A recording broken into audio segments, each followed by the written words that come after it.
परिचय। हम जानते हैं कि पशु विषमपोषी होते हैं, इसलिए वो अपने भोजन के लिए दूसरे जीवों पर निर्भर होते हैं। हाँ, पशुओं को भोजन के लिए बाह्य स्रोत की आवश्यकता होती है, इसलिए हम कह सकते हैं कि वो बने बनाए भोजन पर निर्भर होते हैं तथा ये बना बनाया भोजन या तो पौधों से आता है अथवा दूसरे पशुओं से। भोजन के प्रकार के आधार पर पशुओं के भी अलग अलग बहुत से प्रकार हैं। हाँ अंकिता, बहुत से पशु सिर्फ पौधों को जैसे घास या पौधों की पत्तियों को खाते हैं, जबकि कुछ पशु पशुओं को ही खा लेते हैं। बड़ी मछली छोटी मछली को खा लेती है, चिड़िया कीड़े मकोड़ों को खाती है, सर्प मेंढकों को खाते हैं और कुछ कीड़े मरे हुए पशुओं का शरीर खाते हैं। लेकिन जब हम इसे नजदीक से देखते हैं तो पाते हैं कि पृथ्वी पर उपस्थित सभी जीव जंतु भोजन के लिए प्रत्यक्ष अथवा अप्रत्यक्ष रूप से सूर्य पर ही निर्भर होते हैं। पौधे सूर्य की ऊर्जा का प्रयोग करके प्रकाश संश्लेषण द्वारा भोजन बनाते हैं, जो उनके द्वारा जीवन बनाए रखने के लिए प्रयोग में लाया जाता है। दूसरी तरफ पौधे भी शाकाहारी अथवा सर्वाहारी जीवों द्वारा खा लिए जाते हैं और मांसाहारी अपने भोजन के रूप में शाकाहारी जीवों को खा लेते हैं। इस तरह हम देखते हैं कि ये सूर्य की ही ऊर्जा है जो पौधों और पशुओं को भोजन प्रदान करती है। उद्देश्य। इस पाठ के अंत में आप निम्न करने में सक्षम हो जाएंगे। पशुओं में पोषण को समझ सकेंगे। भोजन के आधार पर पशुओं के प्रकार जान जाएंगे। होलोजोइक पोषण को समझ सकेंगे। होलोजोइक पोषण के विभिन्न चरणों को जान जाएंगे। मनुष्य में पोषण को समझ सकेंगे।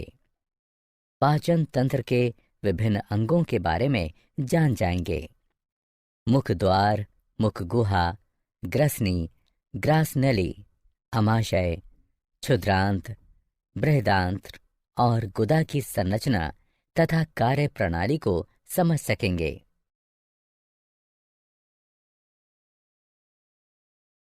विभिन्न पाचन ग्रंथियों का पता लगाइए। लाला रस अथवा लार ग्रंथियों और जठर ग्रंथियों की संरचना और कार्य प्रणाली को समझें। यकृत की संरचना और कार्य प्रणाली को समझें। अग्नाशय और आंत्रीय ग्रंथियों की संरचना और कार्य प्रणाली को समझें। पाचक ग्रंथियों के रसायन विज्ञान का अध्ययन करें।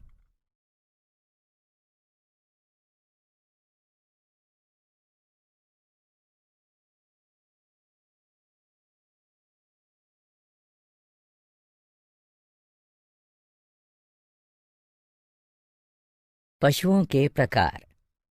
भोजन के आधार पर सभी पशुओं को 3 समूहों में विभाजित किया जा सकता है: शाकाहारी, मांसाहारी, सर्वाहारी।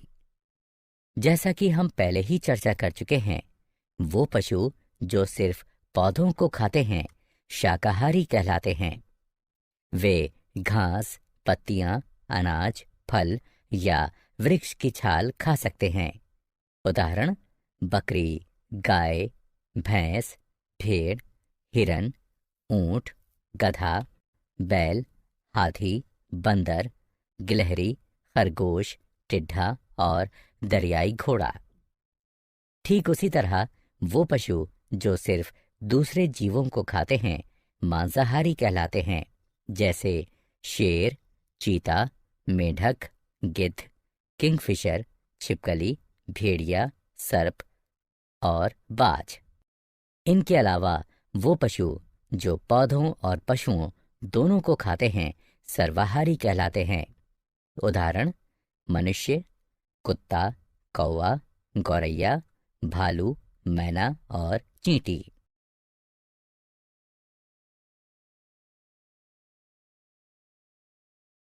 होलोजाइक पोषण। होलोजाइक पोषण, होलो संपूर्ण जोइक और पशु, वो पोषण जिसमें ठोस या द्रव कार्बनिक पदार्थों का अंतर्ग्रहण किया जाता है। होलोजोइक पोषण में 5 चरण होते हैं: अंतर्ग्रहण, पाचन, अवशोषण, समत्व, मल त्याग। अंतर्ग्रहण में भोजन को खाया जाता है। यह भोजन के आकार और अंतर्ग्रहण के लिए अंगीकृत संरचना पर निर्भर करता है। अमीबा में अंतर्ग्रहण कूटपादों की सहायता से, पैरामीशियम में सीलिया की सहायता से, हाइड्रा में तंतुओं की सहायता से, कीड़ों में मुख भागों की सहायता से, मेढकों और छिपकलियों में उत्क्षेपणीय जिह्वा की सहायता से तथा मनुष्य में हाथों की सहायता से होता है। पाचन वह प्रक्रिया है जिसमें जटिल, बड़ी आकृति वाले तथा अघुलनशील कार्बनिक बहुलक, जिनका विसरण नहीं हो सकता है, सरल, छोटे तथा घुलनशील कार्बनिक एकलकों, जिनका विसरण हो सकता है, उसमें टूट जाते हैं। कार्बनिक पदार्थ जैसे प्रोटीन, वसा और जटिल कार्बोहाइड्रेट, अमीनो अम्ल, मोनोशुगर, फैटी एसिड इत्यादि। यह प्रक्रिया पाचक रस में उपस्थित पाचक एंजाइमों की उपस्थिति में होती है, जो पाचक ग्रंथियों से स्रावित होते हैं। अवशोषण वह प्रक्रिया है जिसमें विसरित हो सकने वाले पोषक पदार्थ आहार नली की भित्ति को पार करके लसिका में प्रवेश कर जाते हैं। अवशोषण में भौतिक प्रक्रियाएं जैसे विसरण और परासरण तथा सक्रिय प्रक्रियाएं जैसे ग्लूकोज और अमीनो अम्लों का सक्रिय परिवहन दोनों होती हैं। समत्व एक उपचयी प्रक्रिया है जिसमें साधारण पोषक पदार्थ उपापचयी प्रक्रिया से गुजरकर पुनः प्रोटीन, पॉलीसैकेराइड और वसा जैसे जटिल और बड़े जैव अणुओं का निर्माण करते हैं। यह नए बने हुए बड़े जैव अणु वृद्धि और शरीर के ऊतकों की मरम्मत में सहायता करते हैं। मल त्याग वह प्रक्रिया है जिसमें भोजन का वह भाग शरीर से निकल जाता है जो पचता नहीं है। वह सारा भोजन जो हम खाते हैं हमारे शरीर में नहीं पचता है। भोजन का एक भाग शरीर में ही बचा रह जाता है जिसका उपयोग शरीर द्वारा नहीं किया जा सकता, इसलिए यह भाग शरीर के मल के रूप में अलग हो जाता है। मनुष्य में पोषण। मनुष्यों में पोषण उसके पाचक तंत्र द्वारा होता है। मनुष्य के पाचक तंत्र के विभिन्न अंग निम्न हैं: मुखद्वार, मुखगुहा, ग्रसनी, ग्रासनली, अमाशय, क्षुद्रांत्र, बृहदांत्र, मलाशय, गुदा।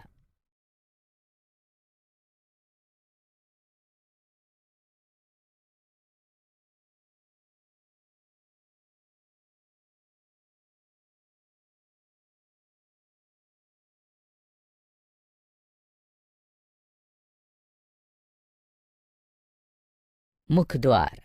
मुखद्वार एक अनुप्रस्थ छिद्र होता है जो चलनशील ओष्ठों से घिरा होता है। इसका मुख्य कार्य अंतर्ग्रहण है।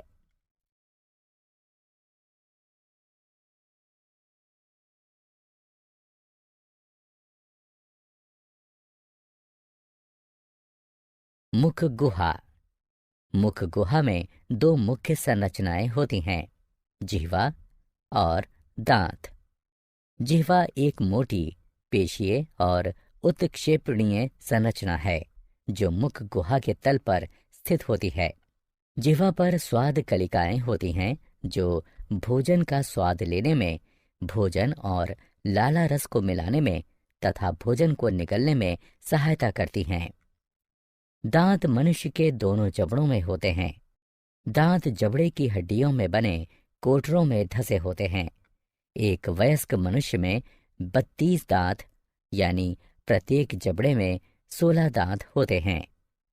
दांत 4 प्रकार के होते हैं: कृंतक दांत, श्वदंत, अग्रज वर्णक और चरवर्णक। प्रत्येक जबड़े में 4 कृंतक दांत होते हैं। ये तेज धार, छेनी की आकृति के और शाकाहारी भोजन को काटने तथा टुकड़े टुकड़े करने के लिए होते हैं। प्रत्येक जबड़े में 2 श्वदंत होते हैं।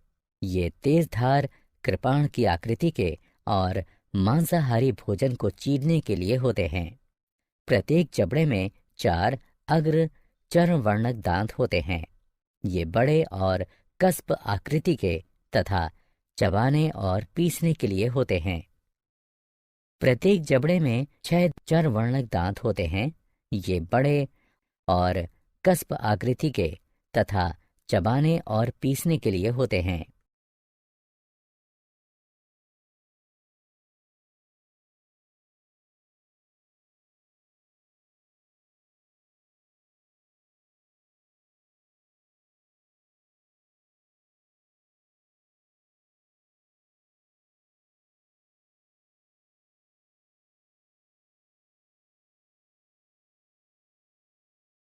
ग्रसनी। ग्रसनी एक कीप जैसी आकृति होती है जहां भोजन और वायु एक दूसरे को पार करते हैं। इसमें 2 छिद्र होते हैं। कंठ द्वार कंठ और श्वास नली में खुलता है। गलेट ग्रास नली में होती है और भोजन निकलने के दौरान खुलती है। ग्रास नली। ग्रास नली पाचन तंत्र का एक लंबी, संकरी और नलीदार भाग है। यह गर्दन और ग्रसनी से अमाशय में खुलती हैं। यह क्रमाकुंचन द्वारा भोजन का परिवहन करती है। अमाशय।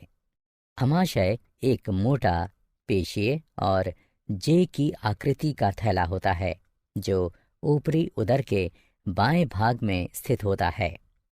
अमाशय भोजन के मंथन और पाचन में सहायता करता है।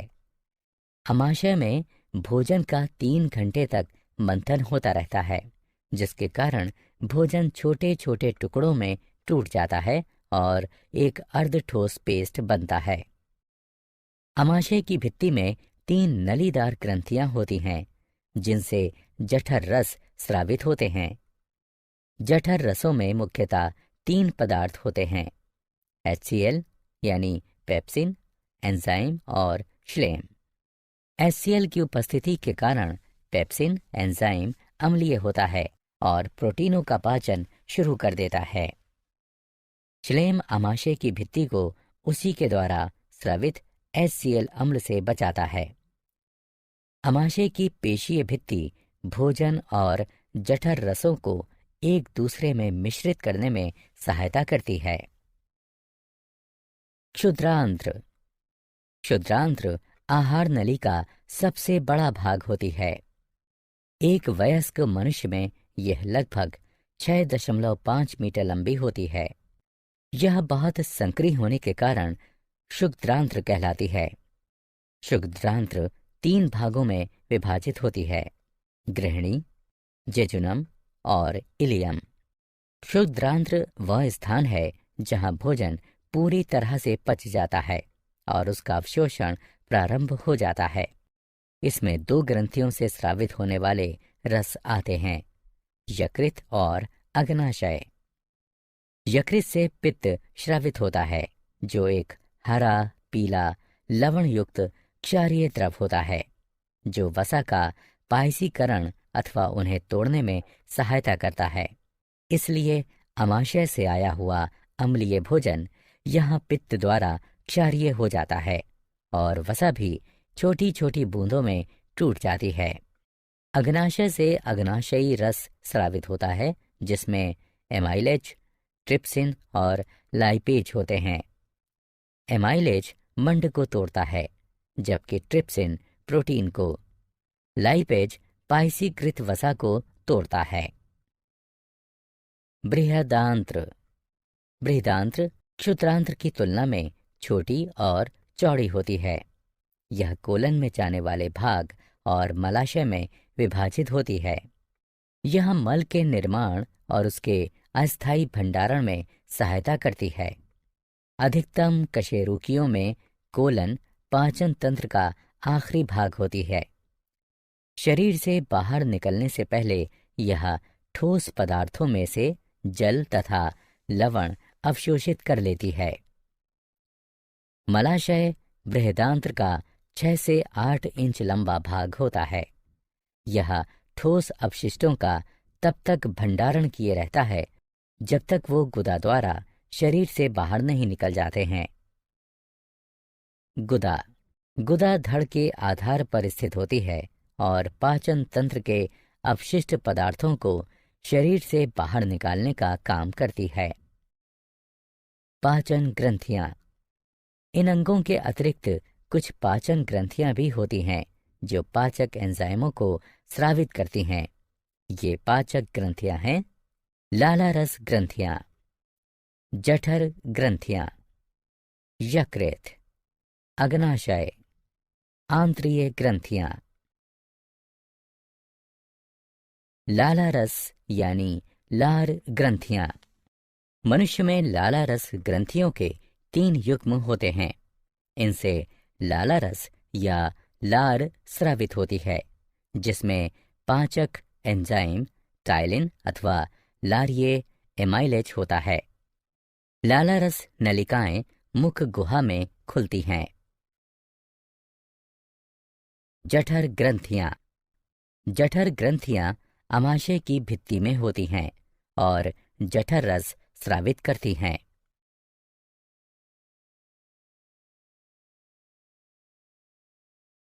यकृत। यकृत उदर के ऊपरी भाग में दाईं ओर स्थित लाल भूरी लोब्यूलेटेड ग्रंथि है, जिससे पित्त रस स्रावित होता है।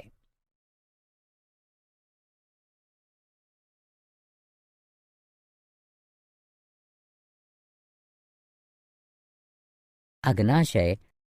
अग्नाशय आमाशय के ठीक पीछे स्थित पीले रंग की ग्रंथि है, जिससे अग्नाशयी रस स्रावित होता है।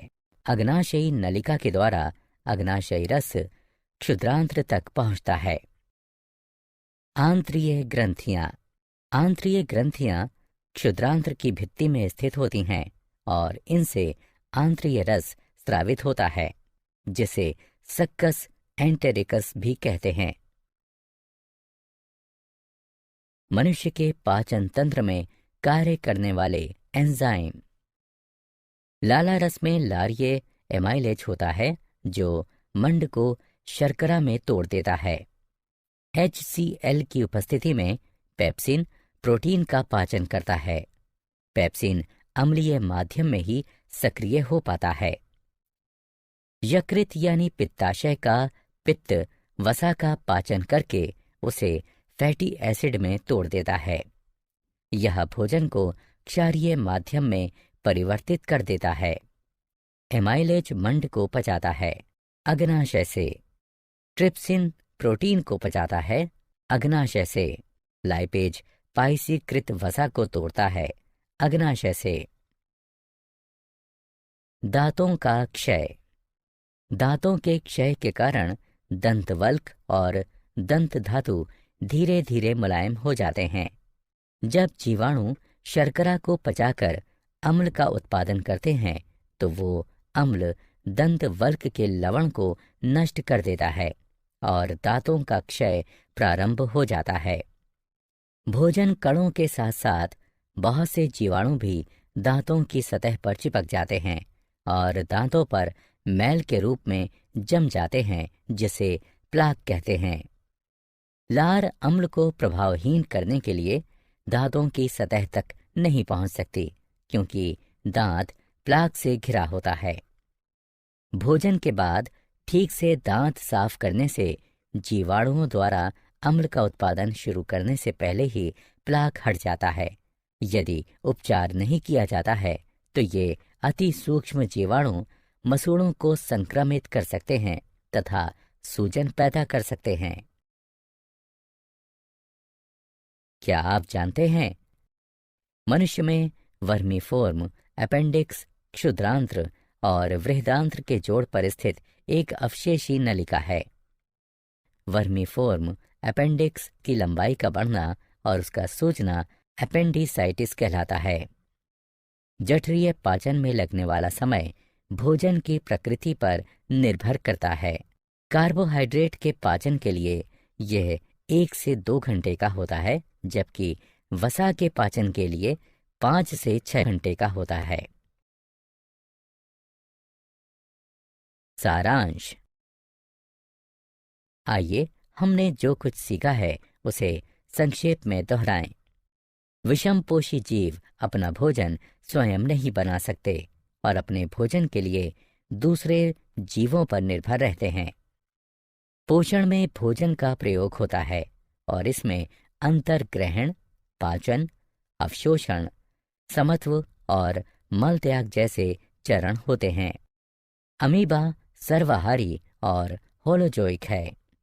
अमीबा भोजन का अंतर्ग्रहण कूटपादों की सहायता से भोजन को घेर कर करता है।